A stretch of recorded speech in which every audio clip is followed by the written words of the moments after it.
قلت لي هطلع راجل معايا مش مشكله. لا استنى انا قلت لي بس ماشي انت هتطلع بس طلع بس ب 3600. 3600 على الاربعه 900 جنيه الشيكاره. السلام عليكم. السلام عليكم على الناس اللي هي بتمص دم الناس. ادي فواتير اهي.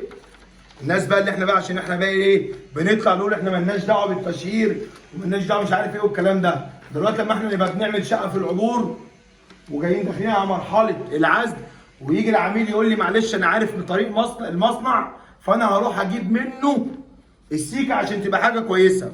قلت له يا باشا ماشي روح بس خليك عارف ان شكاره السيكه بحوالي 520 جنيه.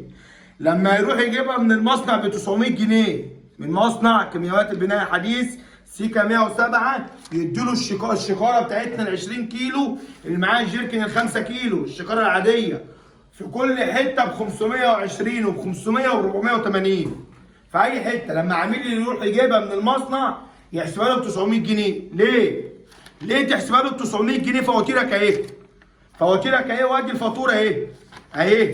اهي عشان تبقى عارف ب 3591 اربع شكاير سيكا. ادي الفاتوره اهي. ادي الفاتوره اهي. لحد فاكر ان انا بتكلم اي كلام او بنطلع ومع ان احنا كصنايعيا بنطلع نقول للعميل هات سيكا. انضف حاجه سيكا. ما هي السيكا دي انضف عزل في العزل الكيميائي. لما يروح العميل حرام يعني يدفع الضعف يجيب اربع شكاير قيمتهم 2000 جنيه يروح يدفع فيهم 3600 جنيه فيهم فرق 1600 جنيه. ليه يا عم؟ ليه يا عم بتاع سيكا؟ واكلمهم دلوقتي حولوني على المدير ولا مش عارف مين المسؤول. استاذ علي الراجل كلمني بكل احترام وذوق ويقول لي والله يا فندم طب انا اعمل ايه؟ احنا عندنا كده. اقول له يا باشا ازاي حاجتك اللي انت بتطلعها من مصنعك للمركز البيع اللي تبعك بيبيعها لي ب 480 جنيه واجي عندك انت تداني ب 900 جنيه. يقول لي يا فندم بس هم بياخدوا ب 30 و40 طن. طب انا جاي اخد منك اربع شكاير بالميت خالص انت ممكن تديهاني بنفس الثمن اللي هو بيبيعه.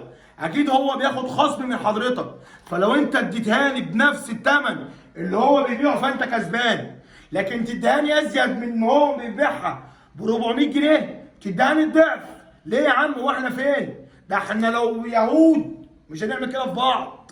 ده احنا لو ايه مش هنعمل كده في بعض. ليه كده؟ وكلموني في سياسه شركه ايه؟ فين بقى المسؤولين؟ فين بقى الناس هنا؟ حرام. ادي الفاتوره اهي وكلمنا واسم الراجل العميل متسجل عنده هناك وادي الفاتوره بتاعتهم. حطيت لي شروط قواعد وشروط ترجيع قواعد وشروط ايه وزفت ايه. لما انت تدي للراجل شكاره زياده 400 جنيه يقول لي احنا بنعمل فاتوره وبنديها للراجل احنا ما بنفاجئوش.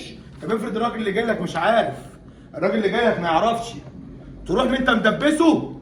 هو احنا فين هنا؟ حرام يعني. كفايه اللي الناس فيه اللي الناس بتعينه ان الحاجه بقت غاليه والدنيا غاليه والناس شغاله وماشيه وكل واحد ربنا يعلم جايب فلوسه اللي بيوضب بيته دي منين. اجي انا في اربع حاجات في 2000 جنيه احط 2000 جنيه زياده. 2000 جنيه انا اروح اجيب حاجه بقيمتها 2000 جنيه تزود لي عليها 2000 جنيه.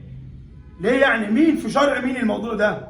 في شرع مين الكلام ده؟ حرام يعني. لما عميل يروح يجيب يدفع. ادي فاتوره اهي. ادي بتاعت سيكا اهي. لحد فاكر انا بيقول لي دي شركه محترمه شركه على دماغي من فوق اهي. ادي كل حاجه بتاعت الفواتير بتاعت المصنع.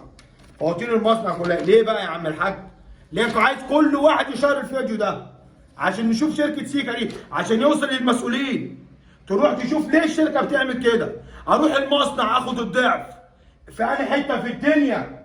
ايه انهي منتج ولا انهي حاجه اذا كان اكل ولا شرب ولا لبس ولا زي ما يكون. اروح المصنع بتاع الحاجه اللي هو اول مكان المصدر للمكان اخده اغلى من بره بثمنه اغلى 100%. الحاجه اللي قيمتها 480 جنيه اخدها ب 900 جنيه. فين الناس؟ فين هنا الضمير؟ ايه يا عم انت وهو؟